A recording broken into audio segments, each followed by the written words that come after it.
k'u tɔgɔ la jɛkulu sigi sen kan walasa ka ɲɛnaminimafɛnw kɛlɛ ka bɔ an ka jamana kɔnɔna na. Ka fɔ ni wale ale ni a dɛmɛbaga jɛkulu olu ye wale ɲuman dɔ ta k'an ka sigida wɔɔrɔnan maaw sɛgɛrɛ. Ninnu de ye bakurubaw ye, an bɛna misɛmani wɛrɛ don minnu kɔrɔ k'olu walawalaw ye k'a bɛɛ bi tɛnɛ ma février kalo tile 24 san 2020. Aw bisimila Kini TV ka bamanankan kunnafoni kɛnɛ kan. Aw minnu bɛ k'an lajɛ Sikaso n'a lamini na, an b'a fɔ ko nin y'an ka wagati seli.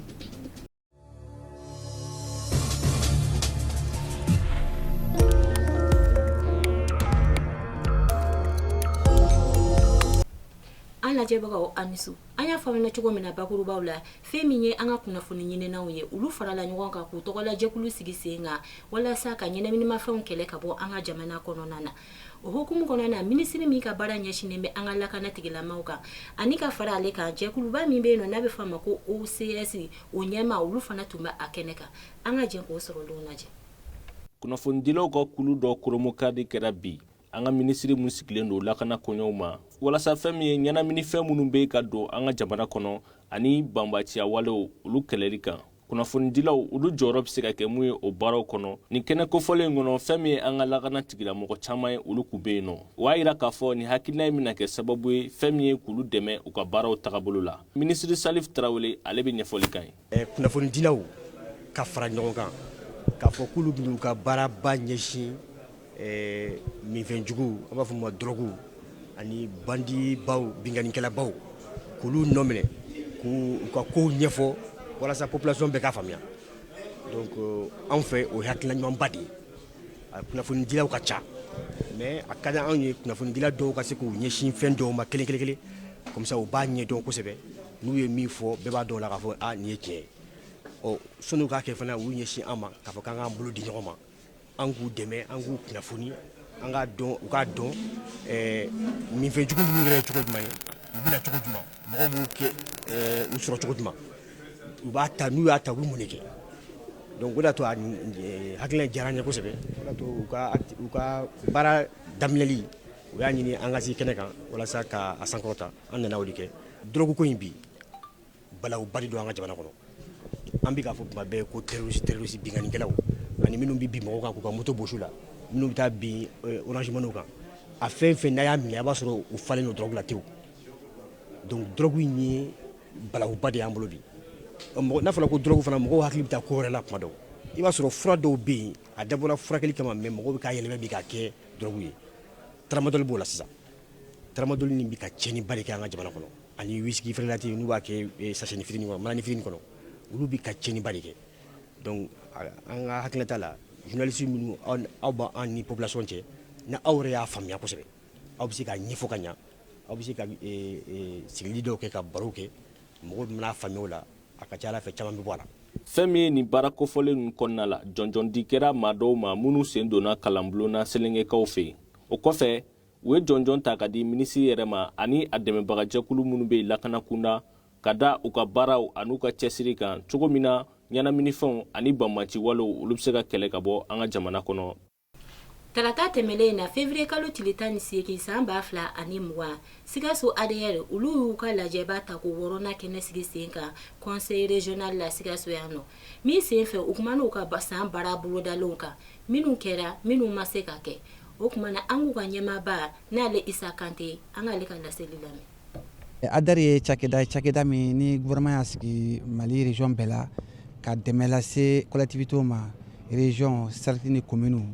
k'u dɛmɛ u ka ɲɛtaga waleyaliw la. O ɲɛtaga waleyaliw tɛ se ka kɛ cogoya si la ni cakɛda min sigira sen kan n'olu ma sen don u danali la. Nafolo 1,265 o de y'an ka budget ye mais 1,189 gouvernement y'o di a tɔ bɔra dɛmɛ jɛkulu yɔrɔ la ani conseil régional an ye convention signé convention b'a to an b'u dɛmɛ mais an y'a fɔ cogo min na an ka baara ye fɛn ye fɛn min ni a bɛ u dɛmɛ ka waleyaliw kɛ ka jateminɛw kɛ ani ka nafolo ɲini ani k'u dɛmɛ fɛnɛ ka gafew labɛn gafe min b'a to an bɛ se ka taa nafolo ɲini gouvernement fɛ k'a ɲini dɛmɛ jɛkulu wɛrɛ fɛ k'olu waleya walasa an bɛ Sikaso kɛnɛ a kɛ kɛnɛ min ni bɛɛ jɔyɔrɔ bɛ se ka sinsin k'a dɔn an ka kɛ kɛnɛ min fɛnɛ ni an bɛ se ka projet sɔrɔ ɲɔgɔn fɛ min bɛ se ka to ɲɛtaga bɛ se ka sabati nafolo bɛ se ka yugubaya ka ɲɛsin an ka denmisɛnw ka baara ma ani muso ka baara ma n'u ka ɲɛtaga walew ma. Sumanikɛminɛn minnu n'an b'a fɔ ma ko matériel de topographie olu dɔw fana bɛna di aw ma ne ko olu jɔyɔrɔ ye mun ye ADR bolo. O matériel ni dira an ma PAFA de fɛ. PAFA ye programme ni coopération suisse a financé conseil régional bolo o kɔnɔ ka ɲɛsin pomme de terre ni nɔnɔ ma. N'i y'a mɛn pomme de terre o bɛ kɛ lait de kɔnɔ. N'i y'a mɛn nɔnɔ fɛnɛ misiw bɛ balo de wela don de. Maintenant matériel topographie filɛ nin ye matériel ni sɔngɔ bɛnna 9,960,000 de ma hors taxe. A b'an dɛmɛ ka aménagement études kɛ ka pont études kɛ ka pont barrage études kɛ ka périmètre irrigué aussi études kɛ parce que n'i y'a jateminɛ n'i m'a ɲɛ k'a fɔ i bɛ ji de ladon n'i m'a ɲɛ k'a fɔ k'i bɛ siraw de dilan f'i kɛ nin matériel de sɔrɔ k'i ka baaraw kɛ k'a ka sumaniw kɛ sumaniw b'a to i bɛ sinsin kunnafoni lakikaw kan k'i ka jatew bɔ walasa baara min bɛ kɛ a ka kɛ baara ɲuman ye baara min bɛ nafa lase jama bɛɛ ma.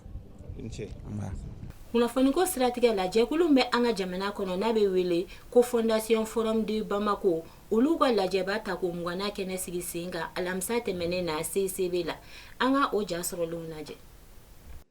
Bamako ɲɔgɔn kunbɛnba n'o ye Forum de Bamako ye a baara daminɛ kɛnɛ ɲɛnɛmayara bi sɔgɔmada in na CCB la ni maaba caman nali ye kɛnɛ kan an ka jamana maabaw fo ka taa se diɲɛ jamana wɛrɛ maabaw ma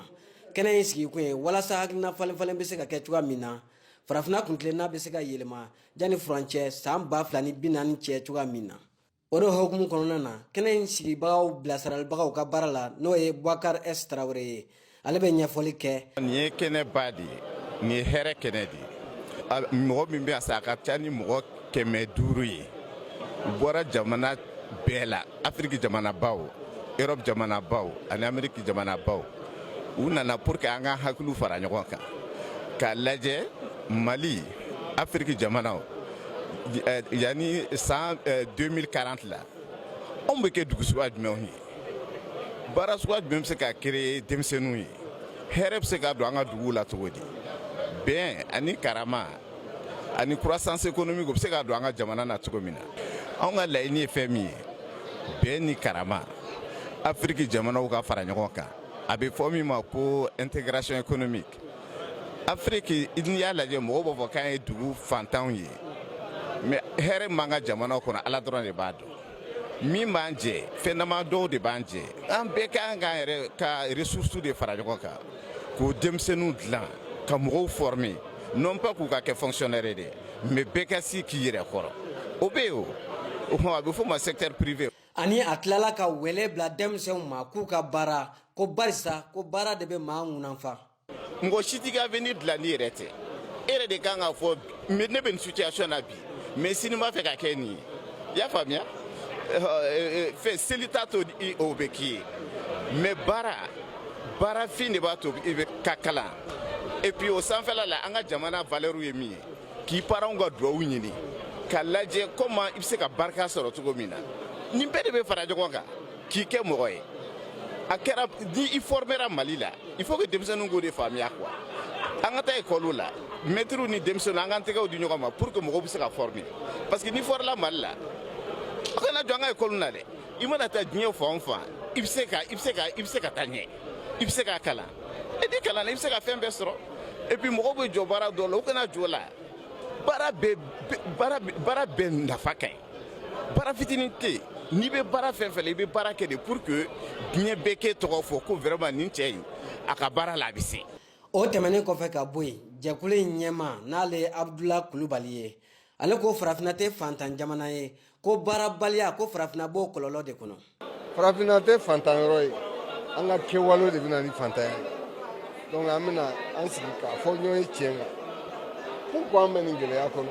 an min sigilen bɛ sanu kan an bɛ nin gɛlɛya kɔnɔ n'an y'a lajɛ n'an m'an janto a yɛrɛ la sini ji tɛ kɛ yan an b'a ye an ka fleuve Niger ba joliba a bɛ ka ja anw ka fɛn dɔnbaliya b'an bila o de bɛ an ka o gu ninnu bɔ yen anw bɛ taa titre foncier da kan donc o bɛna kɛ mɔgɔw sigiyɔrɔ ye n'i y'o kɛ yɔrɔ ji tɛna kɛ tugun ni a bɛ komi jelisira de y'i fari la ne ye jelisira boucher jeli tɛ si fari yɔrɔ min na o bɛ sa dɛ donc ni an ma wuli joona k'an janto an ka baji in na don dɔ bɛna kɛ an sigilen bɛ dumuni t'an bolo parce que pour que i ka sɛnɛ kɛ fɔ ji ka kɛ min ji t'an bolo pour que i ka ji min fɔ ji ka kɛ donc an bɛna réfléchir o bɛɛ la mais mun bɛna nin fɛn in bɛɛ nɔgɔya fɔ denmisɛnninw minnu b'an fɛ yan an ka baara ɲini ka d'u ma mais baara tɛ se ka ɲini k'i to kɔlɔsita dɔrɔn i f'i ka baara kɛ f'i ka hakili minɛ k'a lajɛ mun bɛ baara sɔrɔ mɔgɔ min b'a to baara bɛ sɔrɔ joona ni ko bɛ nɔgɔya musow b'a la parce que musow de y'u janto den na olu de tɛ den lamɔ donc an bɛna o bɛɛ de fɔ nin na mais n'i ko i ka nin bɛɛ kɛ fo k'a sɔrɔ lafiya bɛ kɛlɛ tɛ dɛ mais dɔw nalen bɛ k'u b'an dɛmɛ k'an bɔ kɛlɛ la mɔgɔw ka ca mais ko tɛ ka nɔgɔya donc an bɛna olu ɲininka aw nana yan yan dɔrɔn tɛ dɛ aw bɛ Centrafrique aw bɛ Congo RDC aw bɛ nin yɔrɔ bɛɛ la mais kɛlɛ bɛ hali bi nafa jumɛn b'aw la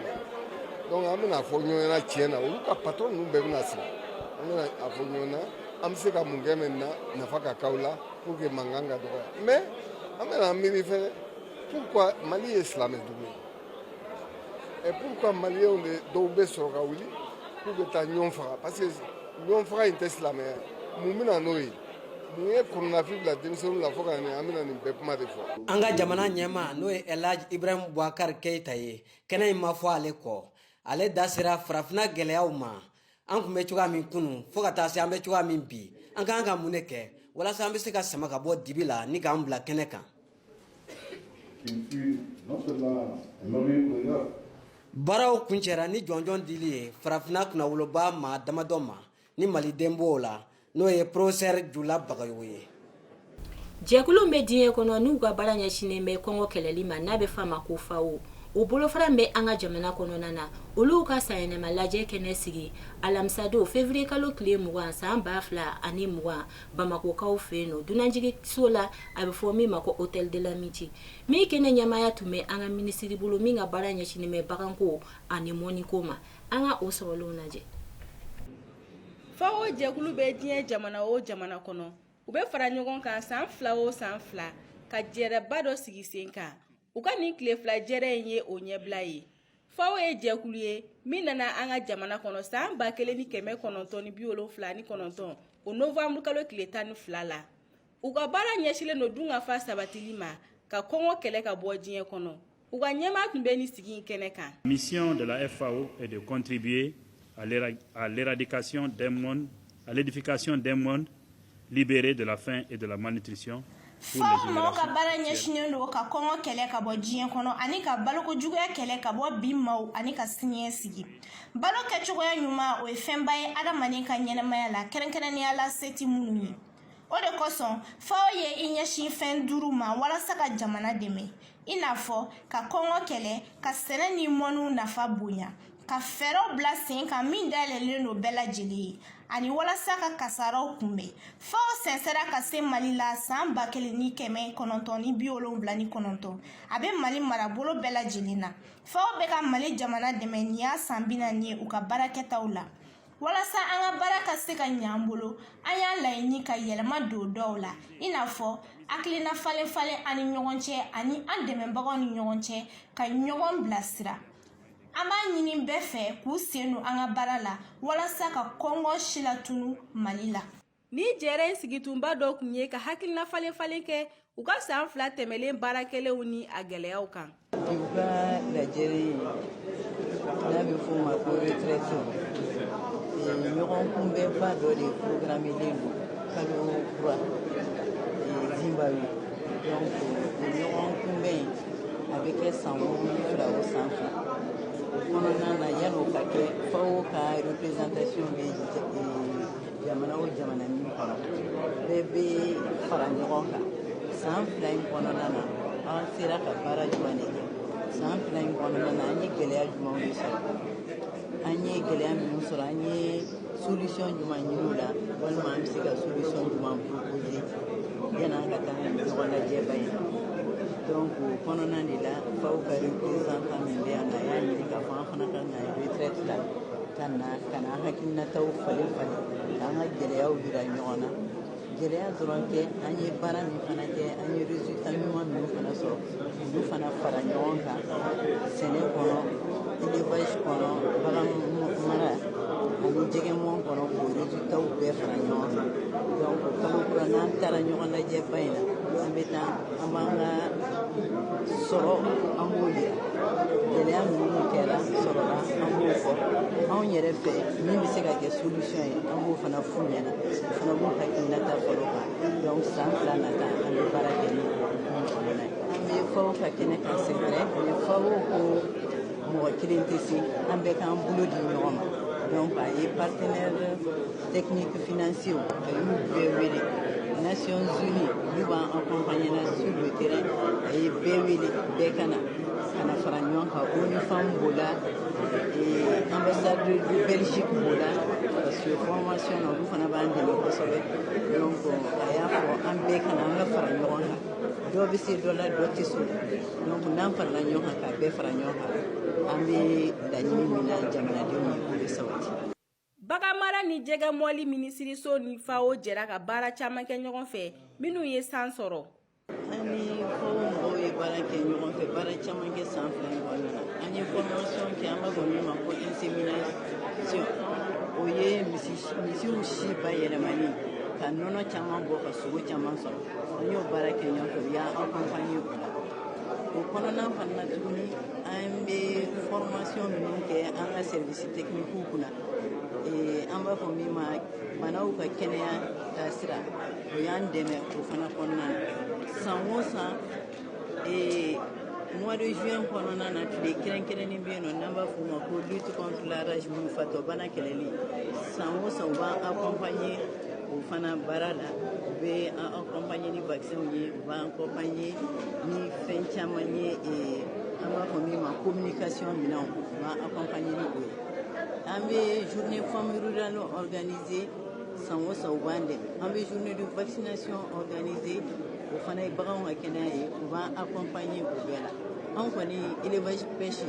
vraiment u b'an accompagner an ka activité bɛɛ la. FAO ka laɲini kumaba dɔ ye ka kɔngɔ ni fantanya kɛlɛ ani denmisɛnnin minnu ma san 5 sɔrɔ fɔlɔ ka olu ka dala dumuni kɛcogo ɲuman sabati sani san 2030 cɛ. San 5 laban tɛmɛlen na fɛn min ye kolokanikaw ye ala ye olu garisɛgɛ don baarakɛminɛn caman na min sababuya bɔra u ka wasaden Usumani Kuyate la an ka kunnafoniw lamɛn. Ka wolo kolokani ka mɔ kolokani gɛlɛya min bɛ dugu kɔnɔ mɔgɔ t'a fɔ an ɲɛna an yɛrɛ b'a dɔn an bɛ min fɔ ka fara o kan o de ye k'a fɔ gɛlɛya minnu tun bɛ yen n'an y'olu remarqué n'an a b'an o kun y'an ka ambition ye n'an y'a fanga sɔrɔ ka n'a ɲɛfɔ wasabulon kɔnɔ en même temps ka se gouvernement ministre kelen ma minnu bɛ se k'an dɛmɛ baara in na an y'a hakili to olu la an y'a baara kɛ n'o ye hokumu kɔnɔna ye fɔlɔ kun ye mun ye o kun ye yeleko ye Kolokani ni Bamakɔ cɛ heure 2 boli mais an kun bɛ dibi la courant kun tɛ Kolokani courant min tun bɛ yen o kun ye Amadère de u b'a mɛnɛ 18h 22h y'a mɛnɛ ba ye a bɛ faga wala fɔra ko cercle kuturu ka fɔ ko courant ko togoya ye an ko bɔ nin tɛ ko ye n'an y'a jɔyɔrɔ sɔrɔ n'ala sɔnna ma courant mɔgɔ min ɲɛsinnen bɛ courant ko ma an bɛ s'a ma a k'an dɛmɛ Kolokani ka courant sɔrɔ an y'o fana baara kɛ ministre Fangali Keyita n b'a fɔ ka waleɲumandɔn nin yɔrɔ kɛnɛ kan ka d'a kan ale kɛra mɔgɔ ye mɔgɔ min ni ne fɔlɔ sera ale de ma en tant que ministre an ɲɔgɔn sɔrɔ a don Baramu Jalo fɛ yen b'a fɛ n ko député an ka commission ɲɛmɔgɔ tun don a don an bɛ suntigɛ la sani dumuni ka d'an ma n gɛrɛ la n y'an ka Kolokani courant ko f'a ye a ko jɔn bɛ Keyita ni Kuyatew cɛ a se ye mun ye a b'a kɛ pour que courant ka taa Kolokani a kɛra o cogo la fana parce que Malick Al-Husseini ya baara lancé o y'a sɔrɔ Kolokani bɛ programme kan yɛlɛmani ko programme kelen kan yɛlɛmani programme ani Kolokani programme kelen grâce à Fankali donc an bɛ se ka fɔ n ko alhamdulilayi EDM nana Kolokani an ka cɛsiri kɔnɔna na député e yɛrɛ musaka t'i kun ka taa baara kɛ faso la mais i bɛ démarche de kɛ minnu kan ka baara kɛ olu ka k'i fɛ yen donc ministre min ɲɛsinnen bɛ courant ko ma an donn'o kan su ani tile pour que courant ka se Kolokani Fankali kɔfɛ Malick Al-Husseini ya baara lancé baara lancement don fana an ni Malick Al-Husseini kumana an y'a ɲini a fɛ Kolokani ji n'a nana sɔgɔma ni mois de mars avril sera ji bɛ tigɛ an fɛ yen donc an y'a ɲini a fɛ a kana ni SONAGED fana ye Kolokani o don fana a layidu d'an ma ko SONAGED bɛ fara EDM kan o fana baara kɛra bi bi in na Kolokani EDM bɛ yen SONAGED bɛ yen bɛɛ b'a kalama fɔ sirako fana ani ka bɔ Bamakɔ ka taa Kolokani ka taa fɔ Jini a sira kun tiɲɛna kosɛbɛ donc ministre ɲɛsinnen b'o baara ma an taar'o fɛ siɲɛ caman pour que a ka se ka baara in kɛ an y'a ye k'a fɔ a bɛ ka sumaya a tɛ ka se ka daminɛ ensuite a nana baara in kurumukari kɛ élection présidentielle ɲɛkɔrɔ 2018 la baaraw daminɛna dɔrɔn après u y'a baara jɔ an ko bon nin ye ko ye komi mɔgɔw nɛgɛnna de donc an tɛna se ka nin ko bila tan ministre an ye question orale adressé a la assemblée kɔnɔ heure kelen ɲɔgɔn an n'a kumana pour que a ka fɛn fɛn mɔgɔw ye min faamu sira in baarako la nka maa don n'a ma sira in baara ni samiya sera sira bɛ tigɛ ne kun t'a tigɛ cogo dɔn dɛ mais ala barika la samiya selen a baara ma kɛ population yɛrɛ bɔra ka sira tigɛ a kɛra ko ye komi ni Mali bɛɛ bɔra a kalama fo a taara yɔrɔ wɛrɛw fana siratigɛ nana kɛ commune sergeli yɔrɔw la mun nana ni gouvernement yɛrɛ kɔnɔ ganni ye bi bi na baara daminɛna baara sera fɔ Jeni yɛrɛ bi donc u b'a yɛrɛ k'a fɔ ko cɛsiri kama jamanadenw hami ɲɛfɔli kama jɔyɔrɔ fara o fana na an bɛ se ka min fɔ ka fara o kan laban na bi o ye commissariat police bɛɛ b'a kalama k'a fɔ ko don min na an y'a ministre wele gouvernement mɔgɔw wele assemblée kɔnɔ min ye lakanako ye sécurité ko an y'a ministre ɲininka a y'a forçat bila Kolokani an y'a fɔ ka waleɲuman dɔn o la parce que mɔgɔ jugu ninnu yera masala commune na donc a kɛra sababu ka forçat Kolokani ensuite an ko don jumɛn Kolokani bɛ commissariat de police sɔrɔ a ko ma ɲina 2020 kɔnɔ Kolokani commissariat a bɛ dayɛlɛ o fana commandant fana y'a papier di ka dugukolo papier dilan ka ban min b'a to commissariat n'a baara bɛ daminɛ dugukolo filɛ donc an bolo o ye ko ye komi ni a bɛ lakana sabati a bɛ hakilisigi sabati an sigida la ji kun t'an fɛ yen ji kun tɛ a kun ka dɔgɔ ji fanga bonyana courant o fana su ni tile bɛ Kolokani donc ninnu bɛɛ ye action ye an ye minnu entamé pendant les 5 ans pour que an ka population ka se ka bénéficier an ka démarche kɔnɔna na. walasa lakana bɛ se ka sabati cogo min na an ka jamana kɔnɔna na fɛn min ye protection civile o ɲɛmaaba ye Adama Jatigi Jara ale ye welewele madali kɛ k'a ɲɛsin an ka jamana maires ma u sen donni na lakana sabatili la an ka jamana kɔnɔna na an ka laseliw lamɛn. jamanaden a bɛ voter ka maires sigi fo maires fana k'a dɔn u jɔda ye mun ye population ka sécurité bɛ maire de bolo baara kɛra cogo o cogo la gouvernement bɛ baara kɛ maire jɔda de ka ca la maire de kan k'u jɔ jama y'i sigi o tuma fana bɛ wuli k'an jɔ jama ka kɛnɛya la a ka sabati la donc maire de kan ka wuli sisan n'a mun tiɲɛnen don u k'a dilan pour que jamana ka situation mɔgɔw ka sécurité ka se ka basigi ka ɲɛ. maire y'a jira k'u b'u seko la force de sécurité ni dɛmɛ ka kan u b'o fana kɛ. anw bɛ yan anw de ye autorité communale ye o ye jumɛn ye o kɔrɔ k'a fɔ commune élection kɔfɛ commune kɔnɔdenw ye danaya ta k'a da anw kan k'an ka commune ka ɲɛtaga an ka o sabati min ye commune kɔnɔdenw ka lakana o fana o baara b'an bolo o hukumu kɔnɔna la i y'a fɔ cogo min na jamana yɛrɛ bɛ dabolo min na sisan basigi ba tɛ yen anw ka jɔyɔrɔ ye mun y'o la anw bɛ force de sécurité anw ka baara ye k'u dɛmɛ u ka baara de la an b'u dɛmɛ cogo jumɛn na an bɛ se k'u dɛmɛ ni an ka commune kɔnɔdenw ka nafolo min ni a bɛ don o kama an b'u dɛmɛ n'o de ye o bɛ se ka kɛ ka mobili d'u ma mobili min bɛ mairie bolo an bɛ mobili singaw ma n'u mago b'a la ka baara kɛ an bɛ se ka min ye taji ye an bɛ taji fana k'u kun n'u b'u ka baaraw kɛ kuma dɔw la yɛrɛ an bɛ se ka hali musaka yɛrɛ di min bɛ baara nɔgɔya bolo terrain kan. tasuma mɛn na suguba kɔnɔ siɲɛ joli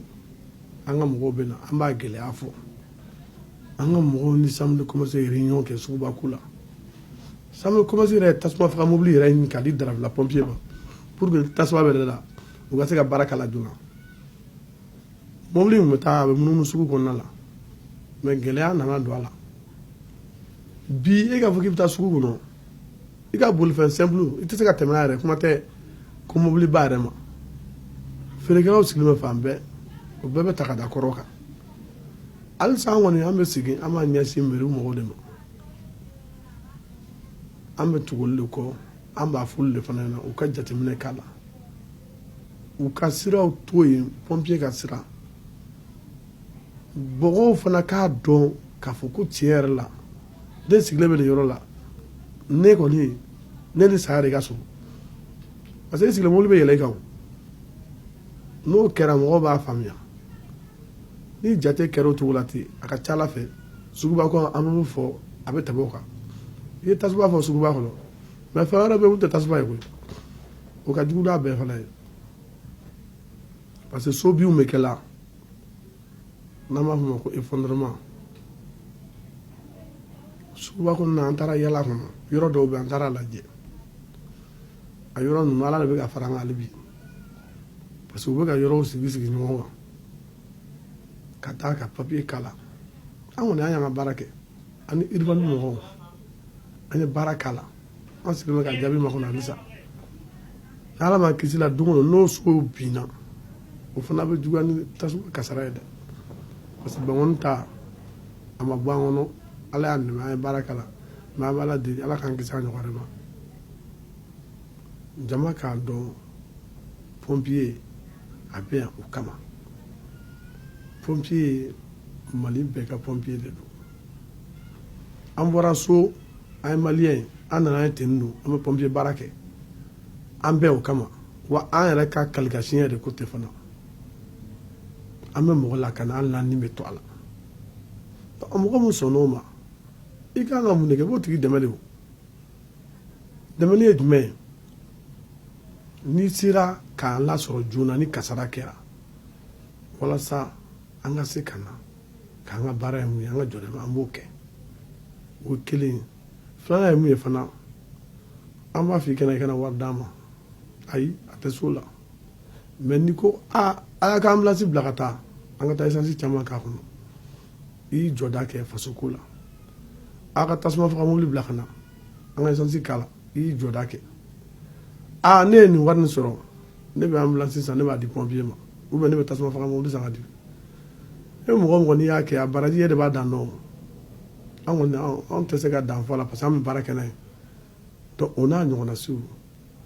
maliyɛnw k'u hakili to o yɔrɔ la k'u kɔfilɛ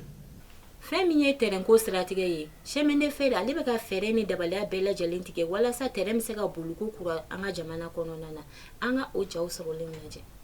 nin y'a san 10 ye min ye sisikurun ale kɔni t'a la ka kunkanko kosi anw ka jamanaba in ale kɔnɔna na n'i y'o waleyaw olu lajɛ min ye ji kɔni o tɛmɛna sira caman fɛ min ye minɛntanya ye ni o ye sisikurun yɛrɛ ale ntanya o bɛɛ wa fɛnɛ n'i y'o lajɛ an ka minisiri min bɛ yen n'o Ibrahim Liye ale min ka baaraw ɲɛsin bɛ min ye taa ni ka segin ani minɛnko olu ma ale kɔni o wulila k'i sen bɔ a kɔnɔkɔrɔ ka taa a ɲɛda min ye nɛgɛsira yɛrɛ a siraw a n'a cakɛbaw a n'a minɛnw bɛɛ lajɛlen kan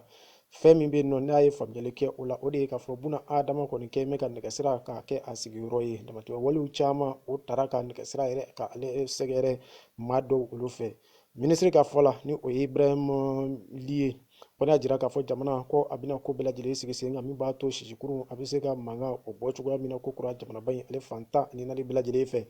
ko o tɛ taa wuli ka jɔ kɔ min ye nɛgɛsira ka a larawe ka a kurakuraya wa maa minnu fana bɛ yen n'u kɛ mɛ ka dankari nɛgɛsira yɛrɛ ale la k'u k'a dɔn min ye sira yɛrɛ a fan 2 bɛɛ lajɛlen fɛ mɛtiri 25 ko maa si kana kan o la ko ni o kɔni ni o ma to a cogo la ko waati nata la ko wulikajɔ bɛna kɛ o la nin kɔni bɛɛ lajɛlen b'a jira k'a fɔ ko jamana ɲɛmaaw min ye nɛgɛsira ko sisikurun ko a bɛ o hami na wa an dalen b'a la k'a fɔ waati nataw la a baaraw na n'o don ko kura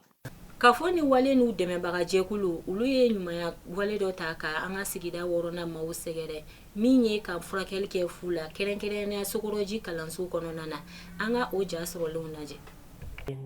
jamana ka ɲɛtaga sabatiko ɲuman dɔ ye kɛnɛya o sabatili ye fasoden kelen-kelenna bɛɛ lajɛlen golo la nka an fɛ yan nɔ maa caman bɛ yen nɔ dɔgɔtɔrɔsola taga o se tɛ minnu ye kuma bɛɛ o de kadara kɔnɔna na jɛkulu min bɛ an fɛ yan ni a bɛ wele ko kafo ani wale ka fara u dɛmɛba jɛkulu kan ni o ye réseau fraternité ye olu ye dɛmɛ kɛ ka ɲɛsin an ka sigida wɔɔrɔnan mɔgɔw ma min bɛ tali kɛ Janjigila Sokoroji fo ka taga se Mayanbugu ma o dɛmɛ ninnu bɛ tali kɛ min na o ye furakɛli ani furadiw k'o di sigida mɔgɔw ma ka sɔrɔ u ma dɔrɔmɛ kelen bɔ ni kɛnɛ kan wele kun bilalen bɛ bɛɛ lajɛlen ma min bɛ tali kɛ denmisɛnw fo ka taga se mɔgɔkɔrɔbaw ma wa kɛnɛ kan u bɛ sɛgɛsɛgɛliw ani jolitaw kɛ kɛrɛnkɛrɛnnenya bon kɛlɛli la musolakaw olu fanfɛla na a lajɛrɛ kɛnɛ kan ni waleya in bɔra mɔgɔ min na an y'an ka kuma galama tengu ale la sɔgɔmada in na an bɛ Sokoroji école communautaire kɔnɔna la ka consultation ni soins gratuits di population ma mɔgɔ caman bɛ yen nɔ u man kɛnɛ u golo la u tɛ se ka se dɔgɔtɔrɔso la ka taa consultation kɛ donc n'an ka partenaire n'o ye réseau fraternité an ye a laɲini dugutigi ni sigidenw fɛ ka consultation ni soins gratuits d'u ma pour que u ka se k'u yɛrɛ sɔrɔ n'i y'a mɛn jamana bɛ développer n'i y'a mɛn i b'i ka activité kɛ i ka kɛnɛ de ni kɛnɛya tɛ yen fosi tɛ yen donc a bɛnna dugutigi ma a bɛnna alimami ma monsieur le maire yɛrɛ tun bɛ yan sisan nɔ a bɛnn'u bɛɛ lajɛlen ma mɔgɔw bɛ ka bɔ depuis dugu jɛra sɔgɔmada joona in na dɔgɔtɔrɔw yɛrɛ nana mɔgɔw sɔrɔ yan nɔ donc o b'a yira k'a fɔ le besoin est là. Nin kɛra nisɔndiyaba ye ka ɲɛsin nin sigida mɔgɔw ma. O kɔni ye foli ye kana banabaatɔw furakɛ i t'i wari bɔ o diyara an ye kosɛbɛ foli de b'an bolo ka fɔ a ye n'o tɛ foyi wɛrɛ t'an bolo ni o tɛ foli ala ka si ni kɛnɛyaw di ala ka a bolo mɛn baara la. ŋaniya ɲuman sɔrɔ ka n'a kɛ n ka kin kɔnɔ an b'u k'o remercier et k'a fɔ ko u kana fama ma u ka to k'a camanba de kɛ parce que le besoin est là. Nin waleya in kɔni diyara an ye parce que an man kɛnɛ an bɛ taa fo banantu kɔrɔ n'an y'a min a bɛ yan an bɛna kɔni a diyara an ye ala ka baraji sɛbɛn a ye ala k'aw sɔn. consultation kɛra vraiment an fɛn bɛɛ kelen kan yan kɛmɛ k'an bɛɛ minɛ kelen ye k'a ta cɛkɔrɔba denmisɛnnin cɛkɔrɔbaw n'u ka bonyayɔrɔ don denmisɛnninw ka bonyayɔrɔ don vraiment ne yɛrɛ kɔni nisɔndiyalen bɛ ka da ko ni organisation kan.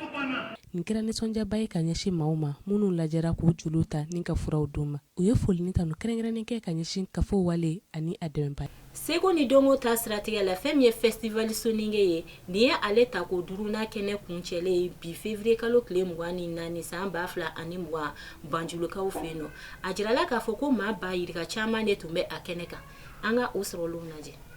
Fizo ni ale ye marakaw olu ka ɲɔgɔnna jɛ ɲagari ani muguri ale kɔnɔna na tako duruna baaraw olu bolo dala Banjul n'o ye Gambi faaba ye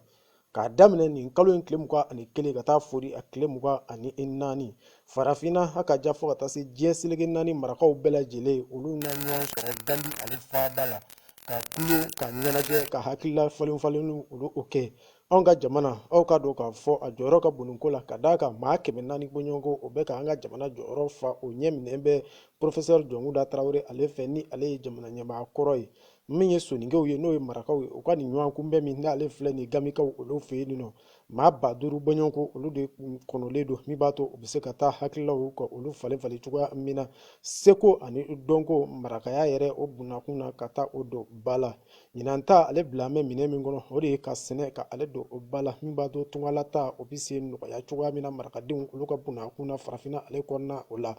ko ni o kɛra a bɛ sɔn ka kɛ sababu ɲuman ye min b'a to farafina dun ka fa o ka sabati wa fɛnɛ min ye seko ani dɔnko ko o ta ko o bila ba la denmisɛnw olu ka se ka basigi an ka jamanaw olu kɔnɔna na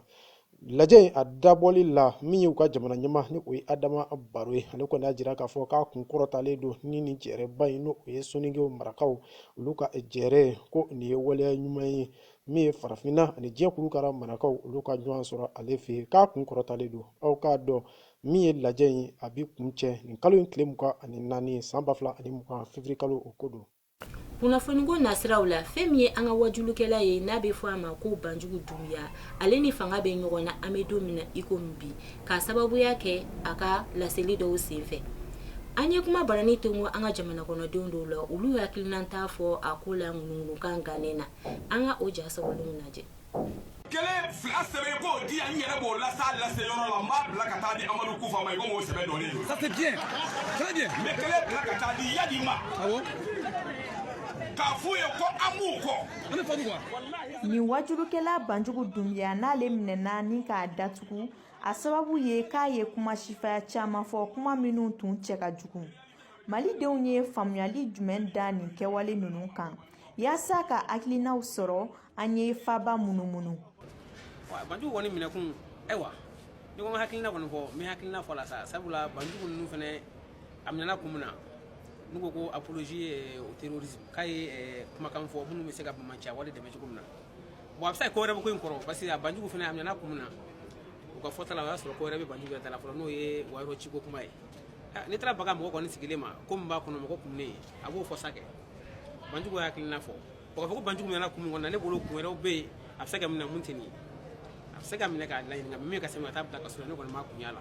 sabula degun de b'a kan mɔgɔ degun ni sami b'a ka mun fɔ a b'o fɔ minnu ye banjugu minɛ bi banjugu yɛrɛ olu dɔ ye sabula an ye banjugu ye nɔfɛ kunun ka na banjugu ye bi fanga in yɛrɛ bi n'o ye banjugu minɛ bi an bɛ se k'a fɔ fanga min don mɔgɔ min b'u sankɔrɔta ka parfum kasa duman fiyɛ u la ka kuma dumanw fɔ u ɲɛkɔrɔ ni k'u ɲɛda siran o de ka d'u ye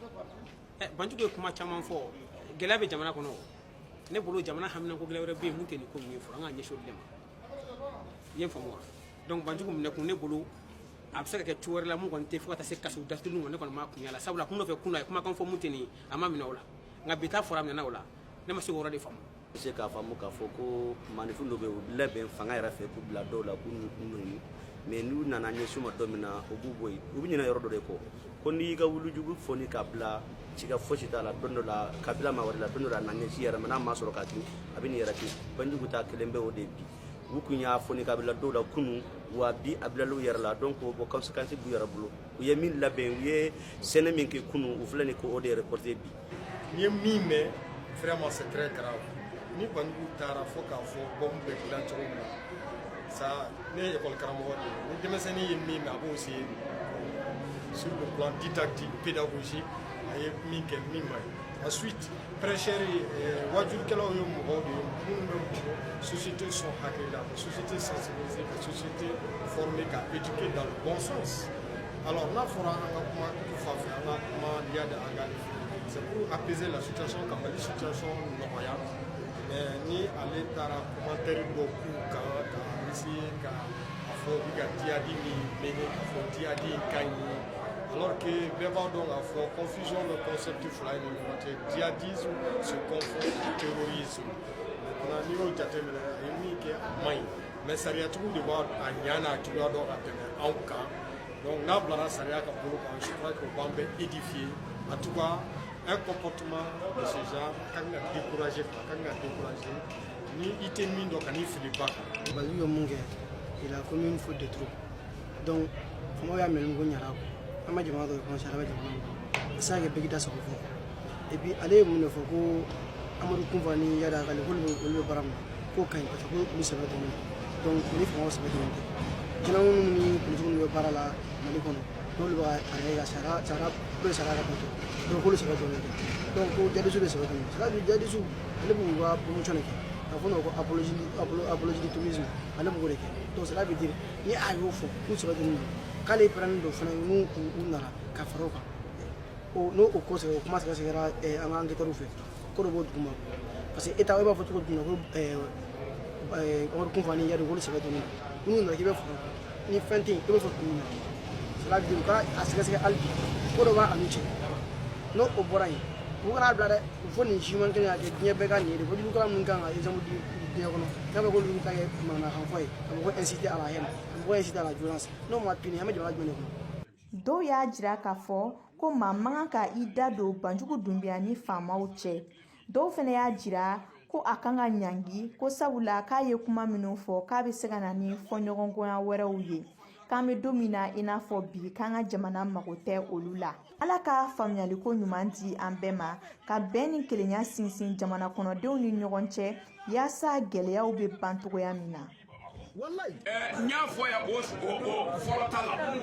wadu ye ko bi yan ci Ala ka kungo wuli da la mun b'u ɲina yan kɔ ka b'o kɛra a ye jamana lafiyalen. An balima Kene TV lajɛbaaw an sera ka nin kunnafoniw de fara ɲɔgɔn kan ka bɛn ni waati kofɔlen ye ni masa Aramani ye diɲɛ waati wɛrɛ yira ne ni aw la an bɛna ɲɔgɔn sɔrɔ ni kɛnɛ kelen kan Kene TV jabaranin sanfɛ Ala k'an bɔ su la.